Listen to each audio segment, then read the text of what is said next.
I've spoken many times with President Trump. He's a good friend. He is totally committed, as he said many times, to Article 5, to NATO, so please let's stop gossiping about what the US might or might not do. NATO Secretary General Mark Rutte has reaffirmed the United States' commitment to the alliance's collective defense, dismissing speculation about President Donald Trump's stance on NATO and its foundational Article 5. They are in NATO, they are committed to NATO, they are committed to Article 5. His remarks come amid ongoing concerns about Washington's approach to NATO under Trump's leadership.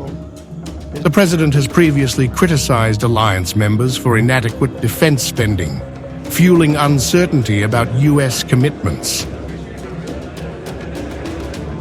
Despite Rutte's reassurances, questions persist over whether Trump's policies could reshape NATO's priorities. The administration has pushed European allies to shoulder more of the defense burden, warning that some nations should not expect automatic US military support. They have US backing, those troops going into Ukraine. Will they have US backing from US troops? Well, we're going to have a backing of some kind, and obviously the European countries are going to be involved, and I don't think you're going to need much backing. Trump's stance on US backing for Ukraine has only deepened anxieties within the alliance. As debates over security guarantees continue, European nations are pressing ahead with efforts to strengthen Kyiv's defense, signaling a shift in power dynamics within NATO.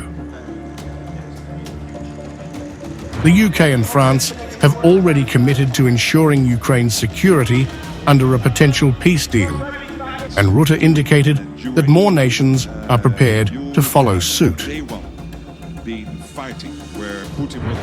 What we also see is European countries really ramping up to help with security guarantees for the moment when a peace deal would be struck. Obviously, there is no deal yet. There is no ceasefire yet. But we have to prepare for that moment and making sure that European countries are willing to help out with the security guarantees. The debate over Ukraine's security is intensifying as US lawmakers remain divided on long-term support. Trump has refused to commit to security guarantees for Kyiv, insisting Europe take the lead. UK Prime Minister Keir Starmer, however, maintains that any European-led security plan still needs Washington's backing. Well, of course, this discussion is at this moment taking place. You saw Keir Starmer this morning at the BBC in an interview. That discussion is going on, and the Americans rightly say, well, first we need a peace deal before there is a deal, a peace which has to be kept. I understand that. Russia has warned it will reject any agreement involving NATO troops in Ukraine, viewing the alliance's presence as a direct threat. Meanwhile, Trump's recent criticism of Zelensky has further fueled doubts about US support, forcing European nations to rethink their security strategy. Rutte's defense of Trump's NATO stance underscores growing concerns about America's role in the alliance.